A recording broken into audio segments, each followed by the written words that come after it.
আসসালামু আলাইকুম everyone, অ্যানেল cooking house থেকে আপনাদের সবাইকে স্বাগতম। আপনারা সকলেই জানেন রাইস কুকারে রান্না করতে হয় অনেক রকমের রান্না।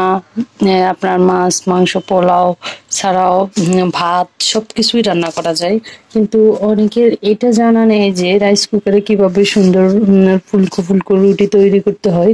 তো আজকে আমি আপনাদেরকে সেটাই দেখিয়ে দিচ্ছি, রাইস কুকারে কিভাবে রুটি তৈরি করবেন। রুটির সাধারণত রুটির যে আটাটা আটাটা সবাই করতে পারে, কিন্তু রাইস কুকারের রুটিটা যে ভাজতে হয় ওটা অনেকেই জানে না। তো রাইস কুকারের রুটিটা আমি কিভাবে ভাজতেছি আজকে আপনাদেরকে সেটাই দেখিয়ে দিব, রাইস কুকারে কিভাবে রুটি ভাজতে হয়। তো চলুন প্রথমেই দেখিয়ে দিচ্ছি। আমি রুটির আটাটা করে সুন্দর করে রুটিগুলো বলে নিয়েছি। তারপর আমি কি করতেছি আপনারা দেখুন। তার আগেই বলে দিচ্ছি, রাইস কুকারে যারা রুটি তৈরি করতে পারেন তারা অবশ্যই কমেন্ট করে জানাবেন, এমনকি আমার চ্যানেলটি সাবস্ক্রাইব করে সবাই পাশে থাকবেন। তো দেখিয়ে দিচ্ছি প্রথম থেকে রুটিটা কিভাবে কি করতেছি দেখিয়ে দিচ্ছি। প্রথমে কিন্তু আমাদেরকে এই তারটা যেটা অ্যাডজাস্ট করে নিতে হবে। অ্যাডজাস্ট করার পর সুইচটা অন করতে হবে। সুইচটা অন করার পর দেখুন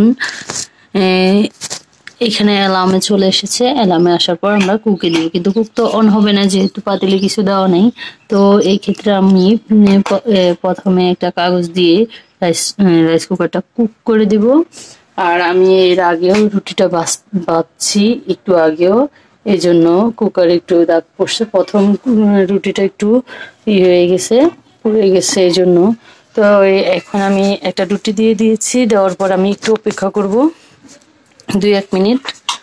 দেখুন রাইস কুকারটা কিন্তু অফ হবে না এখানে, যেহেতু আমি একটা কাগজ দিয়ে দিয়েছি উপর দিয়ে, এই জন্য রাইস কুকারটা অফ হবে না।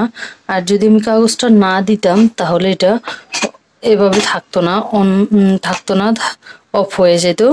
এজন্য আমি একটা কাগজ দিয়ে দিলাম। আর রুটি দেওয়ার পর 2-1 মিনিট অবশ্যই অপেক্ষা করতে হবে, যেহেতু প্রথম রুটি হিটারটা একটু গরম হতে হতে হিট আস্তে আস্তে একটু সময় লাগবে। তারপর আমি রুটিটা উল্টিয়ে দিব। দেখুন রুটির এক পাশটা কত সুন্দরভাবে হয়ে গেছে। তারপর যে কোনো একটা কাপড়ের, ভালো একটা কাপড়ের সাহায্যে রুটিটা অবশ্যই ঢেকে দিতে হবে, একটু চেপে দিতে হবে যদি রুটিটা কোনোভাবে না হয়। তারপর দেখতেই পাচ্ছেন রুটিটা কি সুন্দর ফুলকো ফুলকো হয়েছে।